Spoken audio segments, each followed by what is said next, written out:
네, 안녕하십니까. 예, 반갑습니다. 우리 아서 왔습니다. 네, 반갑습니다. 예. 아이고, 일요일인데도 불구하고 이렇게 자격증 따기 위한 열정으로 오늘도 공부하러 오셨습니다. 이 정도 정성이면 하늘도 감동하사 자격증은 그냥 주고 시작할 것 같은데 거의 다 자격증 다 왔다고 생각하시면 됩니다. 다만 이제 그냥 잡으시면 되는데 앞까지는 다 온 거예요, 지금. 그냥 손 내밀어서 그냥 잡으시면 되겠습니다. 자, 오늘은 이제 요 교재가 있어야 합니다. 요 교재 테마 특강 40선 요 교재 다 있으시죠? 예, 그래요. 요 교재는 시험에 꼭 나오는 부분들 테마식으로 40개를 정리를 한 겁니다. 그래서 1번부터 40번까지 우리가 40문제를 실전에서 보는데 테마가 40개니까요. 테마 하나당 그냥 한 문제가 나온다 이렇게 보시면 돼요. 테마 하나당 한 문제다. 이렇게 해서 테마 40개다. 그러면 100점 나오겠네요. 그렇습니다. 100점 나옵니다. 요거 한 5번, 6번, 한 10번 정도 반복하시면 최소한 5번 정도요. 이거 한두 번 보실 때는 힘드신데 한 3번 정도 넘어가게 되면 3번, 4번, 5번째는 굉장히 쉬워요. 그래서 한 6, 7, 8 정도 보시면 이거 완전히 통으로 다 머릿속에 다 들어오게 됩니다. 완전히 자기 것으로 소화가 된 상태 시험 보시면 진짜로 시험이 정상적으로 나오면 100점 나옵니다. 진짜로. 거짓말 아니고. 근데 시험이 정상적으로 안 나올 수도 있습니다. 그러면 이제 한 90점 선에서 아마 점수가 형성될 거예요. 어떤 분은 얘기합니다. 이것만 갖고 되겠느냐? 이거라도 하세요. 이게요, 해보시면 아시겠지만 많습니다, 내용이. 이게 결코 간단한 내용이 아닙니다, 이게요. 그렇습니다. 이걸 갖고 되겠느냐라고 생각하시면 그건 오판이에요, 오판. 이거라도 진짜로 제대로 하시면 진짜 100점 나와요, 진짜로. 내용이 적은 내용이 아니에요, 이게. 자, 그리고 이제, 우리가요, 오늘 며칠이죠? 오늘 며칠이죠? 21일입니까? 5월 21일인가요? 네, 5월 21일, 일요일입니다. 오늘요, 요거요, 다 할 수도 있어요. 오늘 다 하면 저녁에 8시 반에서 한 9시 정도 될 겁니다. 9시 정도. 예전엔 했었거든요, 진짜로. 예전에 제가 저쪽 회사, 저쪽에서 했을 때는 9시 반까지, 10시까지도 막 했었어요. 근데 그때는 젊었어요. 자, 그래서 그때는 동영상 제도가 많이 활성화 안 된 상태였거든요. 그래서 그때는 어쩔 수 없이 그날에 다 끝냈어야 돼요. 그래서 어떤 분들은 11시, 12시까지 하신 분도 계시고 그래요, 진짜로. 그때는 그랬거든요. 근데 지금은 다 동영상이 다 잘 돼 있으니까, 그죠? 그러니까 무리하게는 하지 않고, 또 우리가요, 다른 과목 보니까 민법이나 학개론 같으면 뭐 이틀 나눠 하던데요. 공법도 그런가요? 이틀 나눠 하는데 원장님 저한테 얘기를 안 해줬어요. 이틀 나눠도 된다고 얘기를 안 했어요, 저한테. 원장님은 잘생긴 사람 싫어하거든요. 그래서 이제 못생긴 애들하고는 얘기를 했나 본데 저하고는 얘기가 안 돼 있어요. 그래서 저는 이 하루 만에 어차피 다 끝낼 수도 있는데 끝내게 되면 많이 힘들어질 거예요. 해보니까 한 7시 왕십리에서 해보니까요. 한 7시 정도 넘어가니까 다들 힘들어해요. 너무 힘들어하고 가실 때요. 머리에 남는 게 아무것도 없다 그래요. 너무 힘들어서. 물론 이제 나중에 이제 좀 회복되고 쉬었다가 다시 보면 또 정리는 돼요. 근데 그 쉬는 시간이 회복되는 시간이 좀 필요하거든요. 그러니까 이렇게 무리하게 할 거는 없다는 생각이 들었습니다. 자, 그래서 6월 18일인데요. 6월 18일 날에 요렇게 이제 또 합니다. 그래서 요 6월 18일 날에 1부, 2부 이렇게 나눠서요. 6월 18일 날에 일요일 날 또 하겠습니다. 그리고요. 요거는 이제 또 잘 된 것이 처음부터 2회로 나눠서 합니다 하게 되면 이게 수강료가 또 올라가요. 맞죠? 수강료가 더블 올라가죠. 그러니까 저는 돈에 대한 욕심이 없습니다. 뻥입니다. 어쨌거나 그러니까 처음부터 2번 나눠서 공지가 되면 수강료가 또 달라져요. 그러니까 이게 잘 된 거예요, 그냥. 그래서 수강료 관계없이 요 날 오늘은 한 5시 정도까지 할 거예요. 5시에서 5시 반 정도까지 할 겁니다. 그러니까 5시에서 5시 반 정도까지 제 지금 마음 같아서는 그냥 5시에 끝내고 싶어요. 그래서 5시 정도까지만 이렇게 할 생각이고 길어지면 5시 30분까지 이렇게 할 거고요. 나머지는 다 우리 6월 18일 할 겁니다. 6월 18일 날 혹시라도 6월 18일이 시간이 안 되시면 요 날도 촬영할 거니까 동영상으로 보충하시면 됩니다. 요 날도 촬영을 하거든요. 동영상을 하시면 웬만하면 오시면 돼요. 시간이 없어요. 시간이 없지는 않으실 겁니다. 어차피 자격증을 따시려고 마음 먹고 공부하시기 때문에 시간이 없지는 않으실 거예요. 그죠? 그래. 어쨌거나 이런 식으로 두 번 나눠서 하겠습니다. 요 날도 아마요. 요 날도 아마 한 2시나 3시 되면 끝날 것 같은데 그냥 기본적으로 한 5시까지는 한다라고 생각하시고 일찍 끝나면 여기에다가 이제 제가 암기 코드 같은 거 있거든요. 그걸 추가해서 할 거니까 암기 코드 암기 코드 좀 웃기는 것들이 있어요. 뭐 예컨대 등짝부셔 이런 것들 정리해 놓은 자료가 있거든요. 그 자료를 암기 코드 요걸 이제 끝나는 대로 붙여서 할 겁니다. 그래서 오늘도 한 5시 정도까지 한다 이렇게 생각하시면 되고 6월 18일 날에도 한 5시까지 한다고 보시면 돼요. 나이스 브라보. 예, 요날 혹시라도 시간 안 되시면 요거 다 동영상으로 다 촬영할 거니까 동영상으로 참조하시고 그렇게 하시면 됩니다. 오케이. 자, 이제 그렇게 하시면 되겠어요. 뭐 추가 비용은 없습니다. 예, 그래서 비용은 신경 쓰지 마시고 추가 비용 없어요. 이거는 이제 제가 그렇게 나눠서 하는 거니까. 예, 오케이. 자, 그러면 이제 우리 교재인데요. 요게 테마 1번부터 테마 40번까지인데 처음부터 할 겁니다. 처음부터. 왕십리에서는 중간부터 했었거든요. 그러니까 중간부터 했는데 오늘은 처음부터 할 거예요. 그래서 이제 처음에 이제 테마 1부터 할 거니까요. 테마 1 앞에 테마 빵이 있거든요. 테마 빵부터 차근차근 할 거니까 오늘 무리해서 막 빨리 진도 빼고 그러지 않을 거예요. 그러니까 차근차근 오늘하고 6월 18일 이틀 동안 걸쳐가지고 공인중개사법을 시험 수준까지 다 끝낸다 이렇게 생각하시면 됩니다. 예. 오케이. 예, 나 두꺼운 거 싫어요 하시면 이것만 보셔도 돼요, 진짜. 예, 대신에 차근차근 해서 본인 것으로 소화를 하셔야 돼요. 나이스. 오케이. 자, 그러면 맨 앞으로 갈게요, 이제. 자, 맨 앞으로 가시는데. 자, 맨 앞으로 가시면 테마빵이 있습니다. 테마빵. 자, 테마빵. 맨 앞에 테마빵인데요. 테마빵은 뭐냐 하면, 원래 개정된 내용들, 개정법령입니다. 개정법령. 원래 법이 조금 개정이 되는데요. 요게 이제 10월 19일 기준이거든요. 10월 19일 날에 요 개정이 된단 말이에요. 근데 우리가 시험을 10월 28일 날 시험을 보거든요. 그래서 시험 시행일 현재 요 내용이 시행이 되고 있을 겁니다. 그래서 시험 시행일 현재 시행되는 법을 기준으로 정답을 찍어야 되니까 이것이 올해 시험에 그대로 다 반영이 된다 이렇게 보시면 되고 이미 우리가 수업 시간에 했던 내용들 그것을 다시 모아서 정리를 한 거예요. 그래서 이거 간단하게 확인합니다. 자, 쭉 볼게요. 이제 진도 쭉 들어갑니다. 예, 이제 할 거예요. 자, 결격사유에서 집행유예는 그 기간 동안만 결격이었는데 이제는 집행유예 기간이 만료되고도 또다시 몇 년이 있어야 됩니다? 2년 또 있어야 돼요. 그래서 집행유예는 만이 만료되고 2년간 또 결격. 그래서 집행유예 받으면 기간이 경과되고 플러스 2년이 또 경과되어야지 결격에서 벗어나더라. 자, 그럼 만약에 집행유예를 2년 받았다 그러면 몇 년간 결격이 돼요? 4년간 결격. 집행유예 3년 받았다 하면 결격 기간은 5년 결격. 집행유예 1년 받았다 그러면 결격 기간 3년 이렇게. 그래서 집행유예 기간이 만료되고도 2년이 플러스가 된 거예요. 자, 주의 시험에 늘상 나오는 거죠. 선고유예나 기소유예는 결격이다 아니다. 시험에 계속 나왔습니다. 선고유예는 아무것도 안 해요. 땅땅땅 선고 자체가 유예 뒤로 미루어졌다가 선고를 안 해요. 그러니까 선고유예는 아무것도 안 해요. 기소유예도 기소 자체를 하지 않습니다. 그래서 선고유예나 기소유예는 결격 사유가 아니다. 다만 유예 중에 제일 센 거, 요 셋 중에 제일 센 유예가 집행유예인데 그 집행유예는 결격 처리가 되는 거예요. 그죠? 그래서 집행유예 기간 동안 종사도 안 되고 기간이 끝나고도 2년간 추가해서 종사할 수가 없다. 오케이. 자, 그 다음에 중개보조원 채용에 상한제가 도입이 됩니다. 그죠? 그래서 중개보조원은 몇 명까지만 고용할 수 있다. 5명까지만 고용할 수 있는데 개공 사장님 밑에 중개보조원 5명까지 또 소공을 고용했을 때 그 소공 밑에 보조원 또 5명.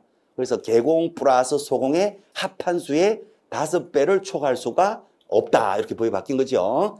자, 그래서 보시면 15조 3항 개공이가 고용할 수 있는 보조원의 수는 개공하고 소공의 합한수의 5배를 초과해서는 안 된다. 그래서 개공 1명만 있는 사무소다. 그러면 1 플러스 빵 하면 1이죠. 그죠? 그러면 그 사무소에는 보조 몇 명까지? 5명. 개공 1명 플러스 소공 1명 있다. 그러면 그 사무소에는 보조 몇 명까지? 10명. 오케이. 그래서 두 당 5가지 보존이 고용이 될 수 있다. 이렇게 보시면 됩니다. 오케이. 자, 만약에 위반을 해요. 위반하게 되면 절등치 등록은 반드시 취소됩니다. 굉장히 센 겁니다. 그리고 형벌이 있어요. 1년 1천. 그냥 시험에 그냥 나온다고 보셔야 됩니다. 나중에는 참고로 보존제도 없어집니다. 나중에는 사무소에 보존이 근무가 안 되고요. 소공으로만 채워져야 된다. 그거 가는 과도기니까 보존 5명 숫자 제한하고 요거 초과하게 되면 그냥 등록 취소시켜버려요.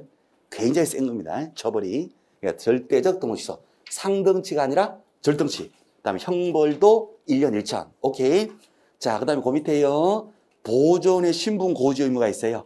보존이 현장 안내 같은 중개 업무를 보조합니다. 현장 안내할 때 의뢰인에게 본인은 보존입니다 라고 얘기를 해야 된다, 안 해야 된다. 얘기를 해줘야 돼요. 고지할 의무. 저 보존입니다. 제가 현장 안내하겠습니다. 이것을 얘기를 해야 되고, 개공 사장님은 보존에게 이것을 교육을 시켜줘야 돼요. 보존님, 고객대로 현장 안내 갈 때 꼭 보존이라고 얘기해야 됩니다라고 지도 감독을 해야 돼요. 자, 만약에 아무것도 안 했다. 사장님은 지도 감독 교육을 안 했고, 보존은 나 보존입니다. 고지를 안 했어요. 둘 다 처벌됩니다. 둘 다 얼마 이하 과태료? 500 이하 과태료. 자, 다만, 디귿의 다만, 개공 사장님이 지도 감독은 다 했습니다. 보존에게 교육을 다 했어요. 근데 보존이 현장 안내를 고객 모시고 가는데 차마 자기 입으로 보존한 말을 못했어요. 사장님은 얘기하라 그랬는데. 그러면 사장님은 처벌되지가 않고 얘기하지 못한 보존만 처벌되죠. 어떻게 처벌됩니다? 500 이하 과태료. 오케이. 자, 그래서 디귿의 다만, 개공이가 방지하기 위해서 주의한 상당한 주의 감독을 게을리지 않았다. 사장님은 교육을 다 했다. 이것이 인정되면 사장님은 과태료에서 뭐가 된다? 면책된다. 자, 그 다음에 임차인, 주택 임차인에 대한 설명 의무인데요. 이것도 그냥 시험 나올 겁니다. 임대차 중개할 때에, 그렇죠? 선순위 다른 임차인이 있는지를 설명을 한다, 안 한다? 한다. 다가구 주택 일부 임대차. 자, 요 이제 후순위 임차인, 요 임대차를 우리가 중개를 합니다. 그러면 당신 말고도 이미 선순위의 임차인들이 1순위, 2순위, 3순위의 임차인이 있다. 당신은 맨 꼬드발이 4순위 임차인이다. 선순위 임차인들이 다 확정일자를 다 받았다. 확정일자를. 그래서 이 집이 경매로 넘어가면 0순위에 얘보다 더 먼저 저당권 설정돼 있으니까 여기가 말소 기준 권리가 되고요. 경매 넘어가게 되면 임차인 다 쫓겨납니다. 저당 밑에 임차권 다 소멸되죠. 그러면 소멸되는 권리는 결국은 경매에서 이제 배당하고 관계가 될 텐데, 배당은 순서에 따라서 배당을 받을 텐데요.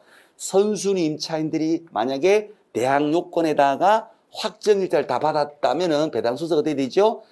선순위들이 먼저 받고 나서, 물론 저당이 제일 먼저 받고, 선순위 임차인이 받고 나서 배당금이 남았을 때 이 후순위 임차인이 배당을 받게 돼요. 그래서 오늘 날짜로 확정일자 받는다 하더라도 선순위의 다른 임차인들이 이미 확정을 다 받았으니까 당신은 오늘 받아도 배당 순서는 맨 꼬도발이에요, 어차피. 그러니까 충분히 위험성 감안하시고 들어갈지 말지를 판단하시오라고 충분히 설명을 해야 합니다. 그 얘기예요. 오케이. 자, 그러면 선순위 임차인들이 확정일자 받은지 이 정보를 어떻게 합니까? 개공이가 확인해야 돼요, 개공이가 어떻게 확인하죠? 동사무소 가서 물어보면 돼요. 동사무소 자료를 요구해서 물어보면 되고, 자, 그 다음에 집주인한테도 우리 개공 물어봅니다. 오케이. 자, 그 다음에 있잖아요. 임차인에게 임차인 미란다 원칙이라고 볼 수 있는데, 임차인에게 혹시라도 제가요 바빠서 설명 못하더라도 당신은 자료 요구권이 있습니다. 요거를 설명을 해줘라, 그 말이에요. 자료 요구권이 있다.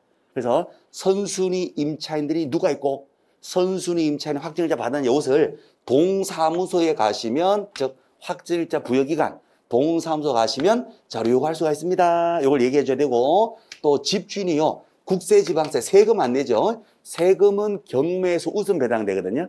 세금은 우선 변제권이 있단 말이에요. 그래서 경매에서 집주인이 세금을 안 냈다 하게 되면 국세청에서 먼저 가져가니까 국세청에 가서 세금을 집주인이 냈는지 안 냈는지도 국세청에 가서 자료를 요구할 수가 있습니다. 요거는 이제 세무서, 국세청, 지자체 이런 데 가서 세금을 냈는지 안 냈는지도 자료 요구할 수 있는데, 이걸 임차인이 설명하라고 말이에요. 임차인 미란다 원칙. 그죠? 피의자 체포할 때, 체포할 때 당신은 변호인을 선임할 수 있고 불리한 진술을 거부할 수 있다. 그 권익을 설명하듯이 요 임차인에게 당신은 선순위 임차인이 확정자 받는 동사무소 자료를 할 수 있고 또 세무서 가서 집주인이 세금 낸지 안 낸지도 자료를 할 수 있습니다. 라고 설명을 해주라. 자, 25조 3 개공인은 주택의 임대차 계약을 체결할 의뢰인에게 다음 사항을 설명을 해야 한다. A. 확정일자 부여기간 동사무소 가셔가지고 자료 요구할 수가 있습니다. B. 국세지방세 집주인이 세금 안 냈다 하면 국세청이나 지자체 가서 임대인 집주인이 납부하지 않은 국세나 지방세 있는지 자료를 열람 요청할 수가 있습니다. 라고 임차인에 설명을 해 줘라.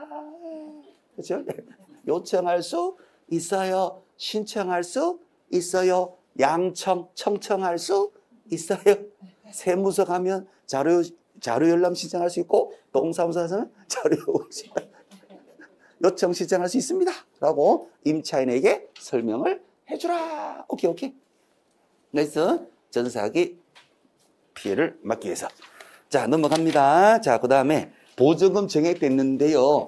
업무보증금, 이것도 그냥 시험 문제 그냥 나올 거예요. 요거는 이미 우리가 다 알고 계신 내용입니다. 그래서 법인은 4억 이상, 작년에는 2억에서 올해 4억, 분사무소 2억 이상 추가, 개인업자 2억 이상, 특수법인, 모든 특수법인 2천만 이상. 시험에 그냥 나올 거고, 경매대리업도 업무보증금이 더블로 올랐거든요. 경매대리. 그래서 법인일 때는 4억 이상, 분사무소 2억 이상, 개인사업자 2억 이상. 요 금액은 똑같아요. 특수법인은 어차피 관계없는 거고 금액이 똑같아요. 어쨌거나 이거는 시험에 그냥 100% 그냥 나올 거예요. 자, 그 다음에 주택임대차 보호법상의 최우선 변제권도 올랐죠. 그죠? 서울에서는 1억 5천에서 1억 6,500으로 소액임 차인 5천만 원까지 최우선 변제했다가 5,500까지 최우선 변제. 지역별로 싹 다 외우면 제일 좋은데 아마 다 외우기가 쉽지 않지요. 대신에 서울 하나는 보셔야 되죠. 소액임 차인. 서울에서 1억 6,500 이하할 때 소액에 들어가서 경매에서 제일 먼저 얼마까지 제일 먼저 배당된다. 5,500까지. 자, 그렇게 되고요. 자, 그 다음에 이제 여기다가 필기 하나 하실 건데요. 부동산 거래 신고법. 요 필기 하나 해주세요. 부동산 거래 신고법. 부동산 거래 신고법인데 이것도 이제 우리 본수업 할 때 또 계속 반복으로 이제 할 건데요. 자, 실거래가 신고. 부동산 거래 신고법에서 처벌이 강화됩니다. 처벌 강화. 자, 이것은 처벌 강화. 아시다시피 지금 전세 사기 때문에 그죠? 원희룡 장관이 지금 눈이 희롱희롱 돼가지고 지금 아무 생각이 없죠. 무조건 처벌하라. 다 때려 넣어라. 지금 그런 분위기거든요. 그래서 부동산 거래 신고. 토지 건물이 매매가 되면 매매 계약에 대해서 실거래가 신고하죠. 며칠 내에 거래 신고하죠. 매매 계약부터 30일 내에 실거래가대로 신고하세요. 그 얘기죠. 거짓 신고하면 안 되잖아요. 그죠? 자, 거짓 신고, 거짓 가격으로 신고했어요. 거짓 신고. 취득한 그 가액의 5% 이하 과태료인데 이것이 몇 프로로 바뀝니까? 10월 달에 바뀌어요. 10월 19일 날에 바뀝니다. 5%가 10%로 바뀝니다.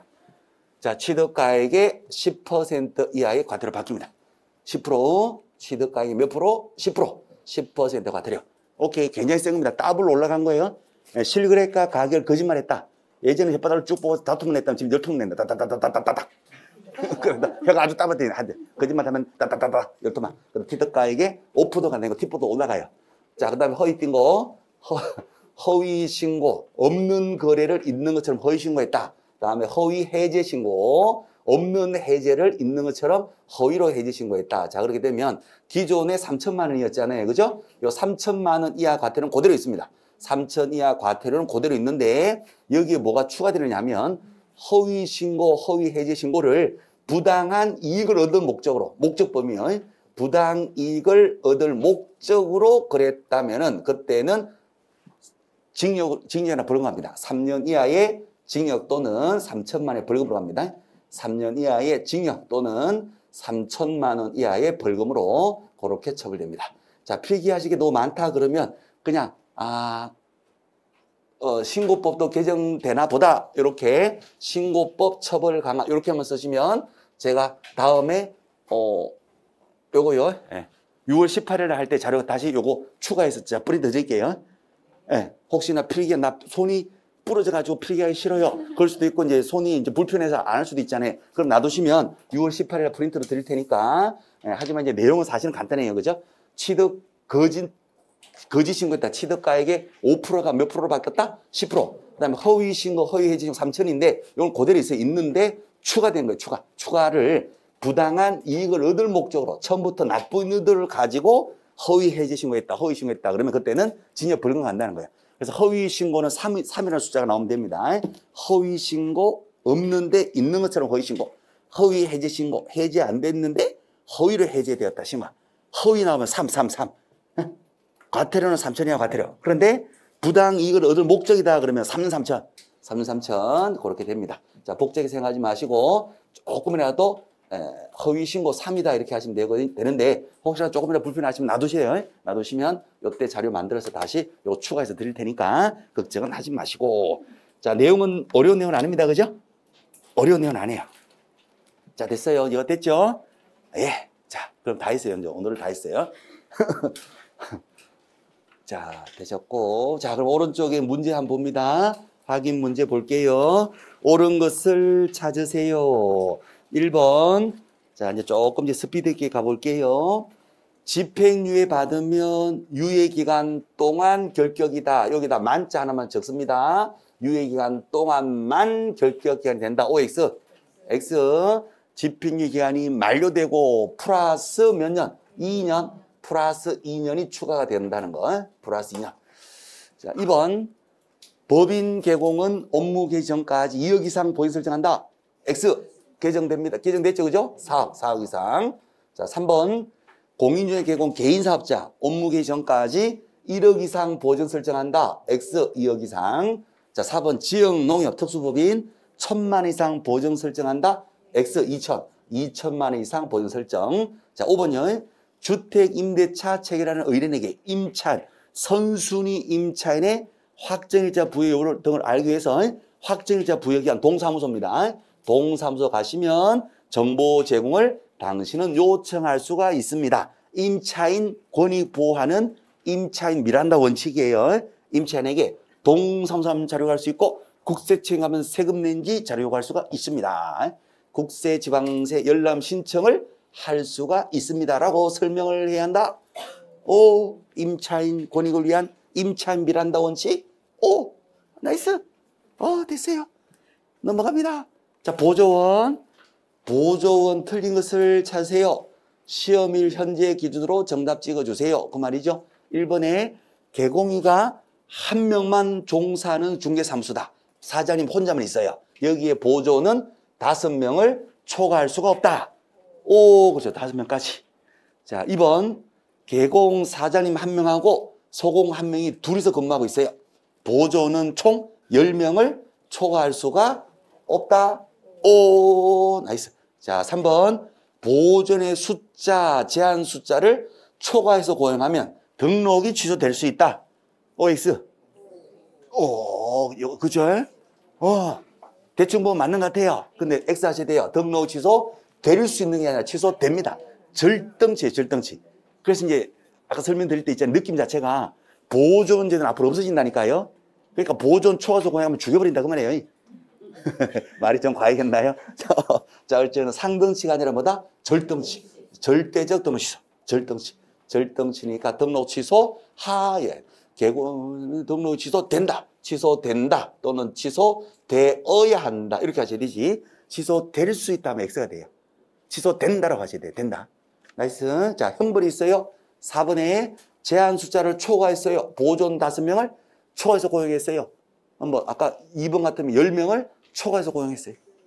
깜빵도 가요. 깜빵. 1년 1천이다. 오, 맞는 말. 자, 그다음 5번요. 보존이 현장 안내 같은 것을 합니다. 하면 보존은 본인이 보존이라는 사실을 미리 알려야 되고 위반 시에는 보존도 500이와 과태료, 사장님 개공도 500이와 과태료. 자, 다만 가로 열고 개공이가 지도 감독을 다 했다면 사장님은 면책. OX. 오, 맞는 말이에요. 그죠? 나 보존이다라고 얘기를 해야 된다는 거. 하지 않으면 500이와 과태료. 오케이, 그래요. 자, 틀린 것은 몇 번 하시면 됩니까? 3번 하시면 되겠습니다. 보존 들으면 기분 진짜 안 좋습니다. 그렇죠? 현실적으로 보존님은 사무소의 플라워, 꽃이면서 핵심이에요. 코아. 보존의 역할에 따라서 사무소가 망할 수도 있고 아주 돈 많이 벌고 번창할 수도 있어요. 진짜예요. 사무실 필링 나가시면 보존 역할이 진짜 중요합니다. 근데 법적으로는 대우를 못 받는다. 그 말이에요, 지금요. 그러니까 법과 현실이 다른 점인데 실제 보존께서 이거 보시면 기분 별로 안 좋아요. 그래서 내가 치사해서 자격증 따고 말겠다 이런 생각이 드십니다. 통과. 자, 넘어갈게요. 자, 테마 1로 갑니다. 자, 이제 쭉 갈게요. 자, 테마 1, 용어 정의 기본 개념이죠. 중개 바로 갑니다. 중개라는 것은 제3조 규정 중개의 대상물에 대하여 매매기한 임대차, 그와의 권리의 득실병행을 행위를 뭐하는 것이다? 알선. 부동산 거래행위 알선을 중개라고 하자. 자, 중개를 업으로 하는 것이죠. 다른 사람의 의뢰에 의하여 일정한 보수, 복비를 받고 중개를 업으로, 직업으로 행하는 것을 말합니다. 자, 3번 공인중개사 시험 봐서 자격을 취득한 자죠. 이 법에 의한 공인중개사 자격을 취득한 자를 말합니다. 자, 그 다음에 4번 개공, 사무소 개설, 등록을 한 자. 자격증이 있다 없다 그 문제가 아니라 등록을 했다 안 했다 그 문제고, 그죠? 3번은 종사를 한다 안 한다 그 문제가 아니라 자격증이 있다 없다 그 문제예요.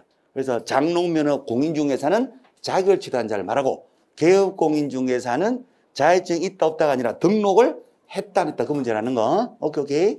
자, 그 다음에 5번에 소속공인중개사. 소공이라 하면 개공에 소속된 공인중개사로서 무엇을 수행합니까? 중개 업무. 직접 계약서를 쓰잖아요. 그래서 중개 업무를 수행하거나 개공의 중개 업무를 보조도 합니다. 가로 열고 법인의 사원 또는 임원으로서 공인중개사인 자를 제외한다, 포함한다? 포함. 자격증이 있는 상무, 전무 다 소공에 포함되니까 자격증이 있는 상무, 전무 계약서를 쓴다, 못 쓴다? 쓴다. 중개 업무 수행이 되는 거예요. 오케이, 나이스. 자, 그 다음에 보조원. 보조는 공인중개사가 아닌 자로서 자격증이 없는 자죠. 개공에 소속이 돼요. 단순한 현장 안내, 일반 서무, 개공의 중임을 할 때는 단순한 업무를 보조하는 자를 보조원이다. 이렇게 얘기하는데 용어적인 시험 반드시 나오는 것이고 나왔을 때는 헷갈리지 않으시면 되는 거예요. 그죠? 내용은 다 아시는 것이고 내용은 언제 봐도 쉬워요. 그런데 시험 문제는 꼭 나와요. 꼭 나올 때 여기에 뭐 이상한 말이 붙구나. 자격을 취득해서 종사하고 있는 자를 공인중개사라고 한다. OX, X. 등록을 한 공인중개사를 말한다. OX, X. 이런 식으로 이상하게 살짝 변형시켜가지고 틀린 지문은 꼭 나옵니다. 그래서 그걸 자꾸 구별하는 연습을 계속 하셔야 된다는 거. 자, 그 다음에 이제 내용으로 가면요. 중개하고 중개업 자체에 대해서는 내용도 물어보죠. 자, 중개행위 활동 자체는 단순한 사실에 불과할 것이고 영리 목적으로 하는 거니까 상위에 해당될 거고요. 자, 1번에 쌍방의뢰, 매도 매수 양쪽 다 의뢰받아도 중개할 수도 있고요. 한쪽만 의뢰받아도 중개됩니까? 되지요? 한쪽만 의뢰받아서 공동 중개할 수도 있다는 거. 오케이. 자, 그러면 중개다 아니다 이 판단은 누가 하는 거예요? 판사가 하는 겁니다. 그래서 중개 해당 여부는 객관적으로 판단한다는 거. 자, 거기다가요 페이지 하나 적으십니다. 52페이지. 52페이지만 딱 적어 놓으시면 됩니다. 나중에 52페이지 할 때 또 말씀드릴게요. 자, 중개하다가 사고 나면 중개사고예요. 중개사고일 때는 누구도 책임입니다. 중개업의 보증기관도 같이 책임지는 거예요. 중개사고 아니다 하게 되면 중개업의 보험회사 보증기관은 중개사고 아니면 책임진다 안 진다? 책임지지 않아요. 그죠? 그거하고도 관계돼요. 그래서 그러면 중개사고냐 아니냐 누가 판단한다? 판사가 판단합니다. 그래서 중개냐 아니냐 결국 객관적으로 외형상 객관적으로 판단한다는 것이지 판사가 판단하는 것이지 그 행위자가 주장할 바가 아니에요. 행위자의 주관적 사정에 따라 결정한 것이 아니다. 오케이. 그래서 52페이지와도 관계되고 여기 자체에서도 관계되고 그렇습니다. 중개업은 다른 사람의 의뢰는 일방 의뢰라도 상관이 없다. 일정한 보수를 현실적으로 복비를 받아야 됩니다. 받기로 약속하고 요구하는데 그쳐버렸다면은 업을 한 것은 아니다. 복비를 현실적으로 돈을 받아야지 중개업이라는 거. 오케이. 자, 그렇습니다. 자, 그 다음에 업으로 한다. 불특정 다수를 대상으로 직업으로 한다는 얘기죠. 계속 반복적으로 영리를 목적으로 했을 때 그것을 직업이다 이렇게 얘기하는데 포인트가 뭐예요 하면 계속 반복이에요. 계속 반복으로 하는 것이 직업적인데 우연히 꼴랑 한 번 한 것은 중개를 했다 하더라도 중개를 업으로 한 것은 아니다. 우연히 한 번은 업이 아니다. 자, 그러면 단순히 중개만 한 것이냐 중개를 업으로 한 것이냐 이것을 왜 시험에서 해마다 물어봅니까? 구별의 실익이 뭐예요? 무등록 상태에서 무등록 중개까지 했을 때는 처벌되지가 않아요. 근데 무등록 상태에서 중개를 업으로 하게 되면 처벌된다는 거예요.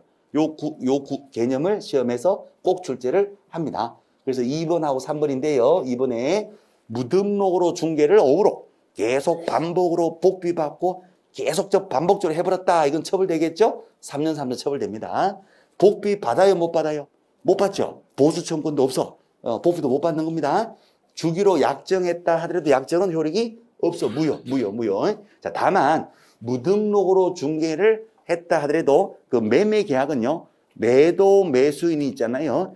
불법 불화가 통해서 알선을 받았다 하더라도 매도 매수인끼리는 의사합치가 있습니다. 그렇죠? 그래서 그 매매 계약은 효력이 있다. 하지만 불법 불화가는 처벌이 된다. 이제 그 얘기입니다. 오케이. 그래서 거래 계약은 유효하다. 자, 그 다음에 3번에 무등록 중개 자체는 처벌되지가 않는다. 오케이. 자, 보수 약정이 있으면 약정 유효합니다. 보호받을 수도 있어요. 네, 그렇죠. 무등록 중개업은 처벌되고 무등록 중개까지는 처벌되지가 않습니다. 자, 그래서 무등록 중개가 보수를 받지 않은 경우 처벌되지 않습니다. 무등록 중개를 했는데 복비를 받지 않았으니까 중개업이 아니라 뭐다? 그냥 중개예요. 그래서 복비를 받지 않았다면 처벌되지가 않는 것이고 자, 무등록 중개인데 계속 반복이 아니라 우연히 꼴랑 한 번 했어요. 그때도 처벌되지 않는다. 오케이. 그래서 무등록 중개를 업으로 계속 반복으로 복비를 받고 계속 반복적으로 했을 때 그때 처벌되는 것이지 무등록이 하더라도 복비를 받지 않았거나 계속적 반복적이 아니다. 그랬을 땐 처벌되지 않는다. 자, 그러면 복비 약정한 것은 효력이 있다는 얘기죠. 처벌되지 않으니까 이게 적법하지, 적법. 불법은 아니니까 복비는 인정을 해주는데 다만 등록을 한 자도 복비 제한이 있는데 무등록인 자가 복비 제한이 없으면 안 되잖아요. 그래서 한도를 초과하는 약정을 했다면 한도 범위로 뭐는 된다? 감액은 돼요. 감액. 오케이. 너무 과다하면 감액될 수가 있다. 자, 문제로 한번 가봅니다. 오른쪽에 가시면 적중 확인 문제. 자, 앞부분 너무 방심하지 마시고 쉬운 내용이다 해서 이제 넘어가시고 자꾸 이제 그렇게 하시다 보면 당할 수가 있어요. 의외로 당할 수가 있어요. 이제 그걸 커버하는 겁니다. 옳은 것을 찾았어요. 1번 개공에게 소속된 공인중개사로서 중개업무 수행하거나 중개업 보장자는 소공이다. 오죠. 자, 2번 법인의 사원임은 경영진으로서 공인중개사도 소공 해당되지 않는다. X 해당되는 거예요. 소공에 포함이 되는 겁니다. 그랬어요. 2번 X. 자, 3번 중개업은 다른 사람에 의뢰하여 보수와 관계없이 중개를 업으려는 것을 말한다.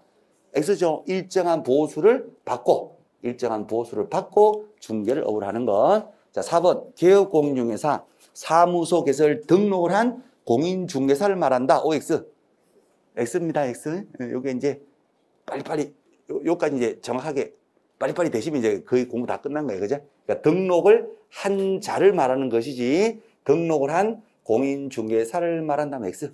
자, 5번에 공인중개사 이 법에 의한 공인중개사 자격을 취득하고 중개업을 영위한 자를 말한다고 X. XX 그죠? XX 자격을 취득한 자. 위에 개공은 등록을 한 자. 오케이. 뒤에 무슨 말이 붙으면 X. 됐어요. 자, 그래서 옳은 것은 몇 번이죠? 1번이겠다. 그죠? 1번. 오케이. 자, 밑에 2번 갑니다. 2번. 중개업, 중개에 틀린 것을 찾으라. 1번. 중개인지 여부는 객관적으로 보아서 판단할 것이 아니라 개공의 주관적 의사를 기준으로 판단해야 된다. OX. X죠. 그죠? 객관적으로 보아야 되는 것이지 주관적으로 판단하는 것은 아닙니다. 그래서 1번은 서로 바뀌어져 있어요. 자, 그래서 1번 X. 자, 2번요. 타인의 의뢰에 의하여 일정한 보수를 받고 오로지 주택만의 중개를 어불합니다. 자, 그러면 앞에서부터 다시 보시면 다른 사람의 의뢰에 의하여 일정한 보수를 받고 중개를 무엇을 했다? 어불했지요? 그럼 세 가지 요건, 중개업 요건이 세 가지가 다 들어와 있어요. 의뢰받고 복비 받고 중개를 어불했으니까 중개업에 해당이 된다. 오케이. 자, 3번. 타인의 의뢰에 의하여 일정한 보수를 받고 금전소비대차 알선의 부수에서 돈 빌리니까 부수에서 아파트 담보를 제출해요. 그래서 부동산 저당 설정 행위를 알선합니다. 이것이 어디에 해당된다? 중개에 해당되죠. 중개. 자, 그 중개를 어떻게 했대요? 바로 뒤에서 오브를 했대요. 그럼 의뢰 받고 보수 받고 부동산 저당권 설정이 알선 중개를 오브를 했으니까 중개업에 해당한다고 X. 자, 4번에 우연한 기회 꼴랑 한 번 중개하고 보수를 받으세요. 계속 반복이 아니라 우연히 꼴랑 한 번 한 겁니다. 중개를 업으로 한 것을 볼 수는 없다. 오케이. 우연히 한 번은 업에 해당되지는 않는다. 자, 그 다음에 5번요. 등록을 하지 않고 무등록으로 중개를 한 자가 단지 보수 받을 것을 약속하는 요구한데 그쳐버렸대. 복비를 현실적으로 받지를 못한 거예요. 중개업이 아니라 그냥 중개만 한 거예요. 그래서 무등록 중개까지만 한 것이지 중개를 업으로 한 것은 아닙니다. 처벌되지 않는다. 오케이. 맞는 말? 됐지요? 됐지요? 자, 틀린 거 1번 X. 자, 테마 2 볼게요. 중개대상물. 자, 중개대상물까지만 하고 쉬었다 할 텐데요. 자, 분위기가 지금 너무 쉬운 내용들이다. 이런 분위기라서 확인만 할 거예요. 확인만. 자, 토지, 중개대상물 토지, 건물, 임목, 광업재단, 공장이다. 명의망화춘, 수목수목 집단. 자, 중개대상물 일단 해당이 되는 것이 거래가 될 때 알선하니까 이것이 거래 가능해야 되죠. 거래 가능하려면 일단은 물건 자체 특정성이 있어야 됩니다. 돈과 호수가 있어야 되고요. 번지수가 있어야 되죠. 그러니까 특정한 물건으로서 거래가 가능할 때의 것을 우리가 알선 중개를 하더라. 그래서 특정성을 갖고 있는 물건. 자, 토지의 일부, 용익이나 임대차로서는 거래가 되는 거예요. 근데 토지 일부의 저당권으로서는 거래가 된다는다? 안 돼. 그래서 토지 일부가 시험 나오면 뒷부분을 꼭 보셔야 돼요. 뒷부분을.